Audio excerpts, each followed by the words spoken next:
Children of God, June 29 is the shared feast of Saint Peter and Saint Paul because ancient Christians in Rome honored both apostles as pillars of the church and believed that their martyrdom happened during the persecution of Emperor Nero.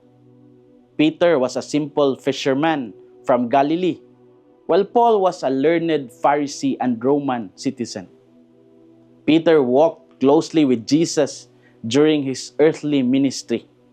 Paul, on the other hand, first persecuted Christians before his dramatic conversion on the road to Damascus. Yet both eventually preached the same Christ. Early Christians treasured both apostles because Peter represented unity and pastoral leadership, while Paul represented missionary zeal and evangelization. Rome eventually became connected with both of them because they preached and died there.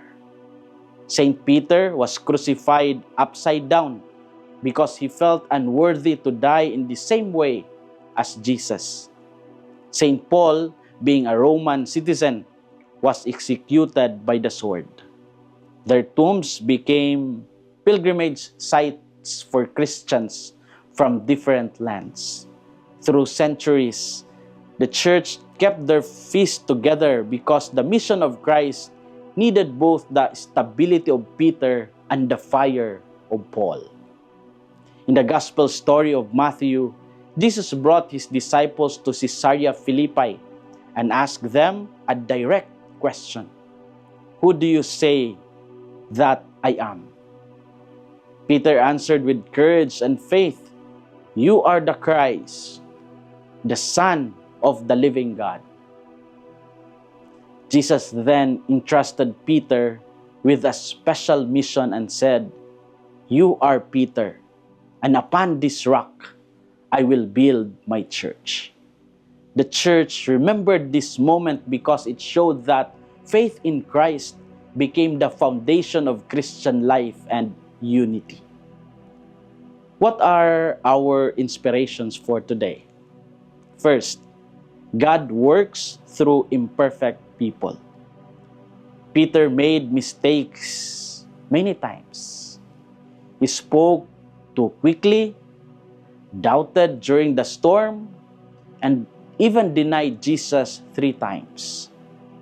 Paul also carried a painful past because he once hunted Christians. Yet God still used them greatly because they opened themselves to grace.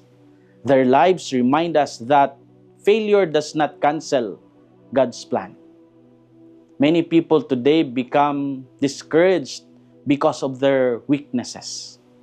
Some feel unworthy because of past sins, family problems, or personal failures. Sometimes people think holiness belongs only to saints in statues or pictures. But examine the lives of Peter and Paul. Jesus still called Peter the rock, even though he knew Peter's future weaknesses. Christ saw not only Peter's failures, but also his capacity to love and repent. God also sees beyond our limitations today. He sees what we can become through grace. God works through imperfect people. Second, the church becomes stronger when different gifts work together. Peter and Paul were very different personalities. Peter was simple, emotional, and pastoral. Paul was intellectual, bold, and missionary. Sometimes they even disagreed strongly, especially regarding the Gentile converts. Yet they remained united in Christ and continued serving the same gospel. This lesson remains important in families, communities, and the church. Not everyone thinks the same way. Some lead quietly, while others speak boldly. Some serve through prayer, while others serve through action. Unity does not mean uniformity. The church grows when different gifts are offered for one mission. Jesus entrusted Peter with the keys of the kingdom.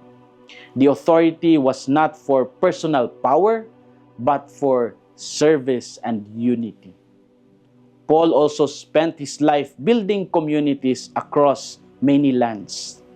Their combined witness reminds us that the church stands not on human perfection, but on Christ who calls different people together. The church becomes stronger when different gifts work together.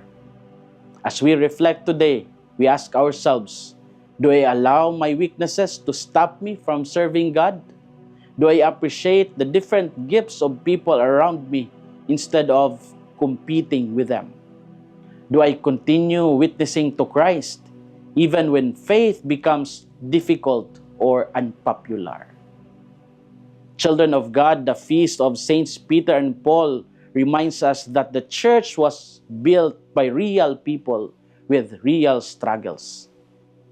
Peter carried his impulsiveness, while Paul carried memories of persecution. Yet grace transformed both of them into courageous apostles. The church continues today because faithful men and women still answer God's call. Like Peter, may we confess Christ boldly. Like Paul, may we continue running the race with perseverance. This is Father Felmar, SVD, your Good News caster from Radio Veritas Asia, the voice of Asian Christianity, and may the Almighty God bless you, the Father, the Son, and the Holy Spirit.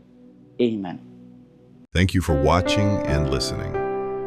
Stay inspired every day with our daily reflections. Be part of our growing online community of faith and inspiration. Don't miss a single reflection. Follow us on our social media platforms